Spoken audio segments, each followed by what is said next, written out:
మంత్రి కొండా సురేఖ సీఎం రేవంత్ రెడ్డికి రాఖీ కట్టారు. ప్రతిసారి కడుతున్నట్టే ఈసారి కూడా సీఎం రేవంత్కు రాఖీ కట్టానని చెప్పారు సురేఖ.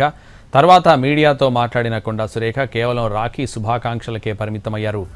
తాజా రాజకీయ పరిణామాలను ఏమాత్రం ప్రస్తావించలేదు. పండగ వాతావరణంలో తాను ఎలాంటి కామెంట్స్ చేయనని చెప్పారు కొండా సురేఖ. సీఎం కోసం ప్రత్యేకంగా చేయించిన బంగారు రాఖీ కట్టానన్న కొండా సురేఖ సీఎం మనవడు అల్లుడికి కూడా రాఖీ కట్టానని చెప్పారు. తనను వేరు చేసి చూడొద్దన్న సురేఖ రాజకీయాలు మాట్లాడదలుచుకోలేదని చెప్పారు. ఈసారి కూడా వెయిట్ చేద్దామా? వెయిట్ చేస్తే టైం పోతుంది, డిమాండ్ తగ్గదు. అంటే రేట్ ఆగదు, డిమాండ్ తగ్గదు. నమ్మకమైన క్రెడాయి బిల్డర్లతో CREDAI Hyderabad property show August 28, 29, 30 HITEX లో.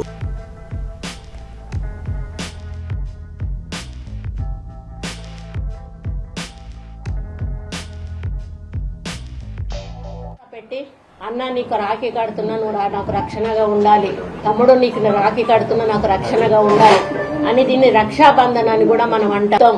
ముఖ్యమంత్రి రేవంత్ రెడ్డి గారికి కూడా నేను రాఖీ కట్టి రావడం జరిగింది.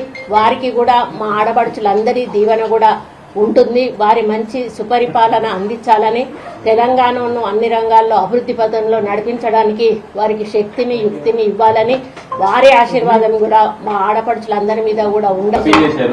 సీఎం రేవంత్ రెడ్డి ఆశీర్వాదాలు కూడా ఆడపడుచులకు ఉండాలి అని ఆటోమేటిక్ గా అందరూ లేదండి. అట్లా కొండా సురేఖ అనేది సపరేట్ చేయకండి, కొండా సురేఖ అని సపరేట్ చేయకండి. నేను అందరి ఆడపడుచుంటా, అందరి ఆడపడుచుంటే గ్రామీణ ప్రాంతం నుంచి మొదలు పెడితే పై వరకు అందరికీ ఆయన ఆశీర్వాదం ఉండాలని చెప్పి నేను కోరుకుంటున్నాను. వాళ్ళ మీద భరోసా పెట్టి